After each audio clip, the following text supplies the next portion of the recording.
Bonjour les amis, j'espère que vous allez bien. Bienvenue sur ma chaîne YouTube Robot Boxing et autres sports où j'ai oublié de vous faire le débrief de la déculottée qu'a pris le Real à Arsenal, donc je vais la faire vite fait aujourd'hui. Et puis je vais faire le débrief de la fabuleuse victoire du Paris Saint-Germain 3-1 dans le quart de finale aller de la Ligue des Champions contre Aston Villa.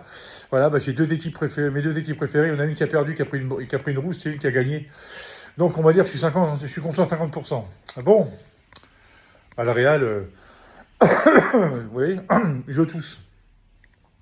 Dans le Real, ça peut plus continuer comme ça. Ce n'est pas possible. Vous pouvez pas, de toute façon, ils ne gagneront pas la Ligue des Champions. Même s'ils passent, même s'il y a un exploit, un miracle, parce que ça fait déjà vu, hein. Rappelez-vous, le meilleur exemple, hein, il n'y a pas que celui-là, mais la remontada en 2017, ou alors celui de la Roma contre Barcelone l'année d'après, ou celui de Liverpool contre Barcelone en 2019, ils avaient pris 3-0 à l'aller, ils ont mis 4 au retour, c'est faisable. Mais ce que je veux dire, en admettant que le Real fasse une remontada et passe en demi-finale, on va sûrement tomber sur Paris. Donc mes deux équipes préférées vont se rencontrer, et là le Real va sauter. Parce que pour moi, les deux meilleures équipes du monde en ce moment, d'Europe en tout cas, de cette Ligue des Champions, c'est bien le FC Barcelone et Paris Saint-Germain.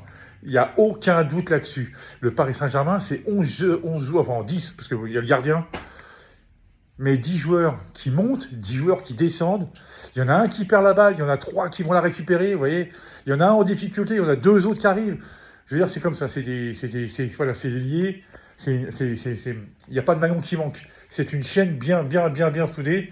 Et ça ne m'étonne pas. Luis Enrique, deuxième année.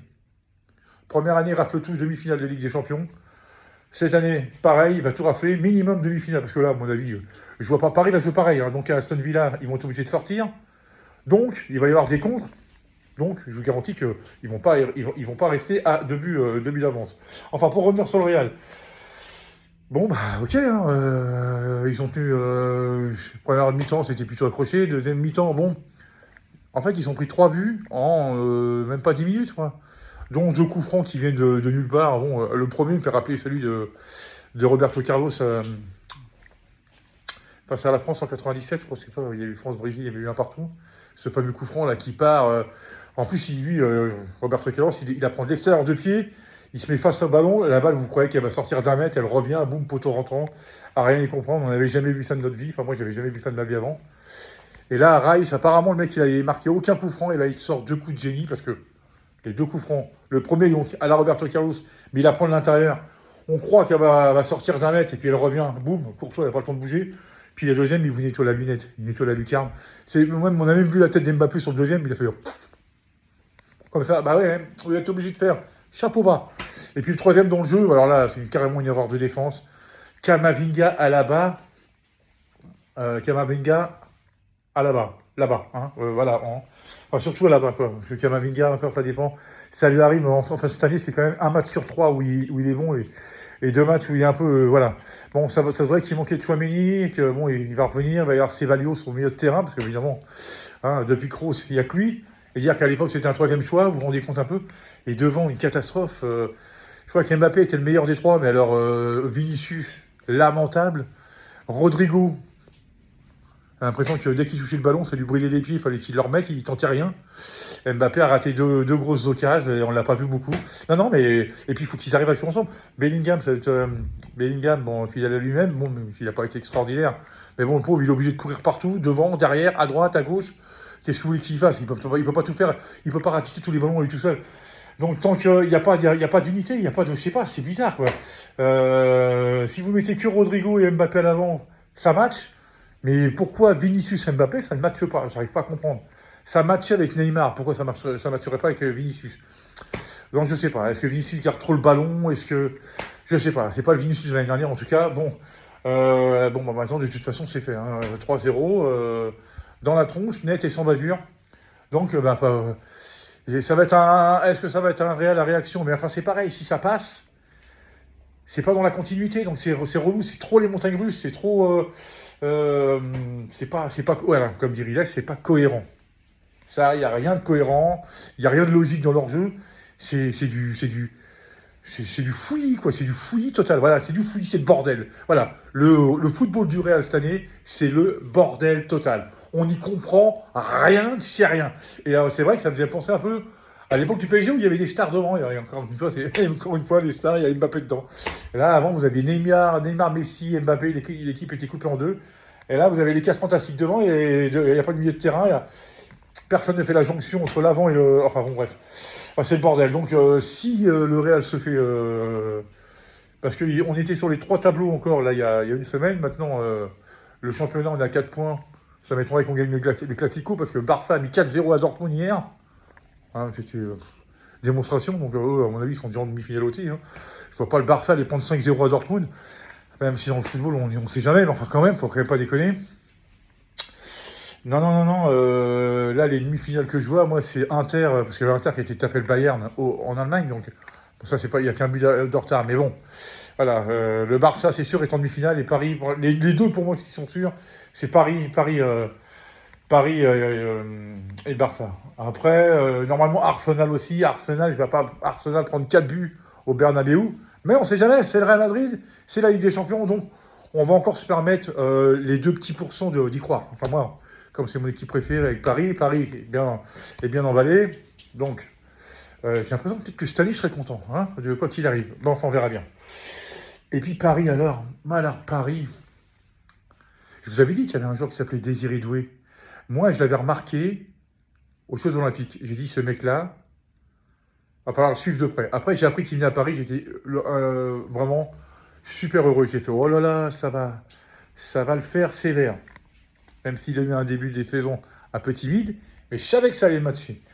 Mais hier, le but qu'il met, même ce qu'il fait, l'espèce de roulé-boulé comme ça, là, à la Zidane et tout, les talonnades, les feintes de corps, là, techniquement, en dribble, il est vraiment exceptionnel. Et ce but, en plus, quand il tire, il se déséquilibre. Pleine lucarne. Elle tape un peu la barre, elle rentre. Oui, mais Emiliano Martinez, là, là, il chambrait plus. Hein. Non, mais c'était un truc de fou. Kvaratskhelia, mais le deuxième but qu'il met, mais c'est incroyable. Le but de Nuno Mendes, il est terrible. Même si le premier but, c'est un peu de sa faute, c'est lui qui patauge dans la smoule, il s'est piqué le ballon. Les mecs, ils font une attaque, ils mettent un but. Remarquez, il fait efficacité à 100%. Hein. Mais après, Mendes se rattrape bien, il fait un match super, il fait qu'une connerie. Le milieu de terrain. J'avais dit, ça me fait... Et j'adore aussi l'immigré là sur YouTube.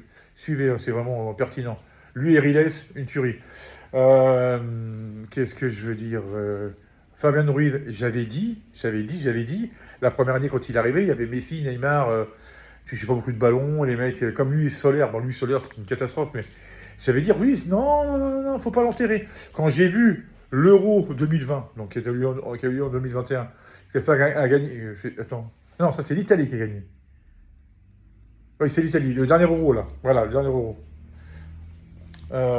J'ai vu l'euro de Fabien Ruiz, j'ai fait eh ben alors, hein, il est pas bien notre Parisien là. Il avait fait un euro de malade mental, et depuis qu'il y a Enrique et tout, il a dû leur filer confiance, mais au milieu de terrain, il est indispensable. Et ce milieu de terrain à 3 là, Neves, Vitinha, Ruiz. Voilà, voilà le Real, un milieu de terrain comme ça qu'il faut. Voilà, ça paye pas de mine, mais je veux dire que c'est des morts de faim. Ils ratissent un nombre incalculable de ballons. Et là, les caviars qu'ils mettent aux mecs de devant, mais c'est un truc de fou. C'est un truc de fou. Et la défense, Beraldo content, parce qu'on avait un peu peur, mais lui, je pense qu'il est mieux en défense centrale qu'en latérale. Hein. Bon, voilà, il m'a fait un peu peur une fois ou deux, mais vraiment, en relance de balle, il est impeccable. Et puis il a tenu la baraque avec Pacho, il n'y a rien à dire.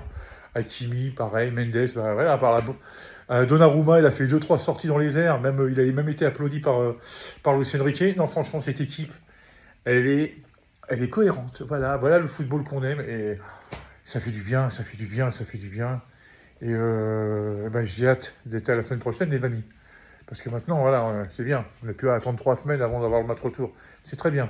La semaine prochaine, on sera fixé. Donc, Paris, ça sera mardi, le Real mercredi. Donc, et bon, on verra bien ça. Hein, bon, sur ce, les amis, je vous souhaite une très bonne journée à toutes et à tous. À très bientôt pour une nouvelle vidéo. On parlera de boxe, peut-être du possible combat entre Bakole et Anthony Joshua au Nigeria. Ils veulent faire ça peut-être à Kinshasa, là où il y avait le fameux combat entre Mohamed Ali et George Foreman. Donc un des plus grands combats qu'il y a eu en Afrique de tous les temps. Et là, ils veulent peut-être en faire un deuxième. Et j'ai hâte d'avoir le combat entre Chris Eubank et Conor Benn. Parce que là, les deux, ça va être chaud bouillant. Et en MMA, on fera une petite vidéo, je vous ferai une petite vidéo où on parlera de ça. Et puis voilà. Bon, à bientôt pour une nouvelle vidéo. Et en attendant, prenez bien soin de vous. Allez, ciao, ciao, ciao, ciao, ciao, ciao.